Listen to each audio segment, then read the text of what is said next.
ಶ್ರೀ ಗಣಪತಿ ಶಾರದಾ ಗುರುಭ್ಯೋ ನಮಃ.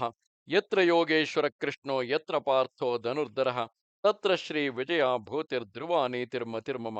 ಶ್ರೋತೃಗಳಿಗೆ ಶ್ರೀ ಅಳಸಿಂಗರಾಚಾರ್ಯ ವಿರಚಿತ ಶ್ರೀ ವ್ಯಾಸ ಮಹರ್ಷಿ ಪ್ರಣೀತ ಶ್ರೀಮನ್ ಮಹಾಭಾರತದ ದ್ರೋಣ ಪರ್ವದಲ್ಲಿ ಅರ್ಜುನನು ತನ್ನ ಸಾಮರ್ಥ್ಯವನ್ನು ಶ್ರೀಕೃಷ್ಣನೊಡನೆ ಹೇಳಿಕೊಂಡುದು ಎಂಬ 76ನೆಯ ಅಧ್ಯಾಯಕ್ಕೆ ಸ್ವಾಗತ. ಆಗ ಅರ್ಜುನನು ಶ್ರೀಕೃಷ್ಣನನ್ನು ಕುರಿತು, ವಾಸುದೇವ, ಆ ದುರ್ಯೋಧನನ ಕಡೆಯಲ್ಲಿ ಯಾವ 6 ಮಂದಿ ಮಹಾರಥರ ಪರಾಕ್ರಮವನ್ನು ನೀನು ಬಹಳ ದೊಡ್ಡದೆಂದು ತಿಳಿದಿರುವೆಯೋ ಅವರೆಲ್ಲರ ವೀರ್ಯವು ನನ್ನ ಪರಾಕ್ರಮದ ಅರ್ಧ ಭಾಗಕ್ಕೂ ಸಾಟಿಯಲ್ಲವೆಂದು ನನಗೆ ತೋರುವುದು. ಅವರೆಲ್ಲರ ಶಸ್ತ್ರಾಸ್ತ್ರಗಳನ್ನು ನಾನು ನನ್ನ ದಿವ್ಯಾಸ್ತ್ರಗಳಿಂದ ಭೇದಿಸಿರುವುದನ್ನು ನೀನೇ ನಿನ್ನ ಕಣ್ಣಾರೆ ನೋಡಿರುವೆ. ಈಗ ದ್ರೋಣನ ಕಣ್ಣಿದಿರಾಗಿಯೇ ಆ ಸೈಂಧವನ ತಲೆಯನ್ನು ನೆಲಕ್ಕೆ ಕೆಡಹುವುದನ್ನಾದರೂ ನೋಡು. ಸಾಧ್ಯರು, ರುದ್ರರು, ವಸುಗಳು, ಅಶ್ವಿನಿ ದೇವತೆಗಳು, ಮರುತ್ತುಗಳು, ವಿಶ್ವೇ ದೇವತೆಗಳು, ಪಿತೃಗಳು, ಗಂಧರ್ವರು, ಗರುಡರು ಇವರೆಲ್ಲರೂ ಇಂದ್ರನೊಡಗೂಡಿ ನನಗಿದಿರಾಗಿ ಬಂದರು, ನನಗಿದಿರಾದರೂ ಆಗಲಿ.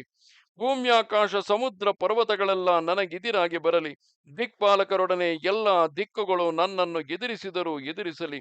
ಗ್ರಾಮಗಳಲ್ಲಿಯೂ ಅರಣ್ಯಗಳಲ್ಲಿಯೂ ಇರುವ ಚರಾಚರ ಭೂತಗಳೆಲ್ಲವೂ ಸೇರಿ ಆ ಸಿಂಧುರಾಜನನ್ನು ರಕ್ಷಿಸಬೇಕೆಂದು ಸಂಕಲ್ಪಿಸಿ ಬಂದರೂ ಬರಲಿ.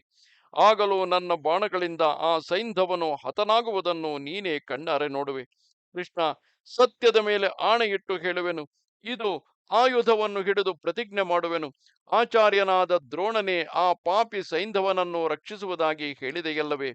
ಮೊದಲು ಆ ದ್ರೋಣನನ್ನೇ ನಾನು ನಿಗ್ರಹಿಸುವೆನು.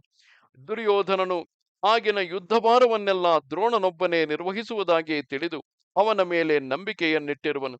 ಆ ದ್ರೋಣನ ಸೈನ್ಯವನ್ನೇ ಮೊದಲು ಭೇದಿಸಿ ನಾನು ಸೈಂಧವನನ್ನು ಹಿಡಿಯುವೆನು.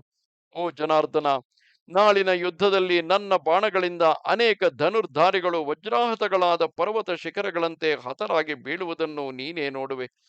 ಆ ಕೌರವ ಸೈನ್ಯದ ಗಜ ತುರಗ ಪದಾತಿಗಳ ದೇಹಗಳಿಂದ ರಕ್ತ ನದಿಗಳು ಹರಿಯುವುದನ್ನು ನೀನು ನೋಡುವೆ.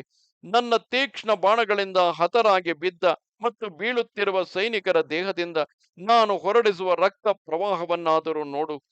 ಮನೋವಾಯುವೇಗವುಳ್ಳ ನನ್ನ ಬಾಣಗಳು ಈ ಗಾಂಡೀವದಿಂದ ಪ್ರೇರಿಸಲ್ಪಟ್ಟು ರಥ ಗಜ ತುರಗಗಳನ್ನೆಲ್ಲ ಸಾವಿರಾರು ಸಂಖ್ಯೆಯಿಂದ ಕೊಲ್ಲುವುದನ್ನಾದರೂ ನೋಡು.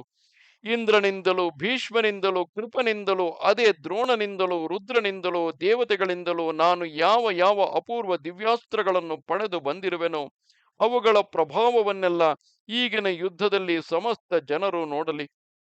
ವಾಸುದೇವ, ಆ ಸೈಂಧವನನ್ನು ರಕ್ಷಿಸಿಕೊಳ್ಳಬೇಕೆಂದು ಬರತಕ್ಕ ಎಲ್ಲಾ ವೀರರ ಅಸ್ತ್ರಗಳನ್ನೆಲ್ಲ ನನ್ನ ಬ್ರಹ್ಮಾಸ್ತ್ರದಿಂದ ನಿಗ್ರಹಿಸಲ್ಪಡುವುದನ್ನು ನೀನೇ ಕಣ್ಣಾರೆ ನೋಡುವೆ.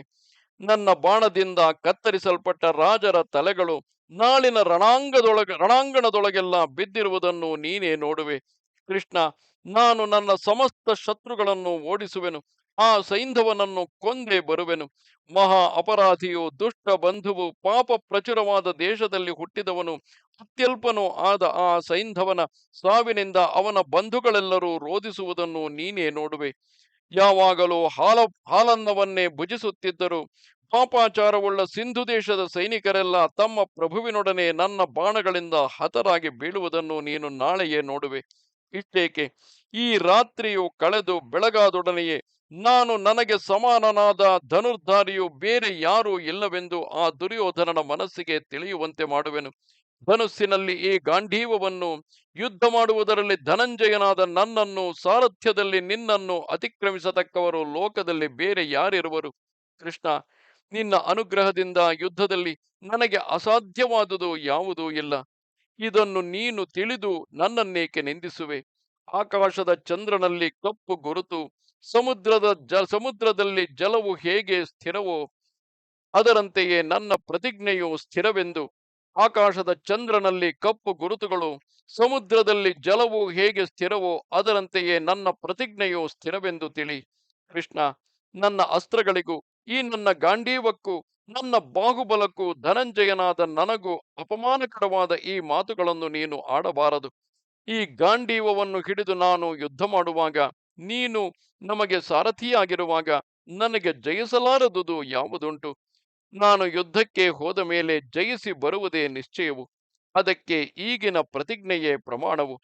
ಆ ಪ್ರಮಾಣದಿಂದಲೇ ನೀನು ನಾಳೆ ಜಯದ್ರಥನು ನನ್ನ ಕೈಯಿಂದ ಸಾಯುವನೆಂದು ತಿಳಿ. ಕೃಷ್ಣ, ಈಗ ನಾನು ಮಾಡಿದ ಪ್ರತಿಜ್ಞೆಯು ಹೇಗೆ ನಡೆಯಬೇಕೋ ಹಾಗೆ ಅದಕ್ಕೆ ಮಾಡಬೇಕಾದುದನ್ನೆಲ್ಲ ನೀನು ಮಾಡಬೇಕು. ಶತ್ರುಗಳ ಕಣ್ಣಿದಿರಾಗಿಯೇ ನನ್ನಿಂದ ಆ ಸೈಂಧವನು ಹತನಾಗುವ ಉಪಾಯವನ್ನು ನೀನೇ ಯೋಚಿಸಬೇಕು.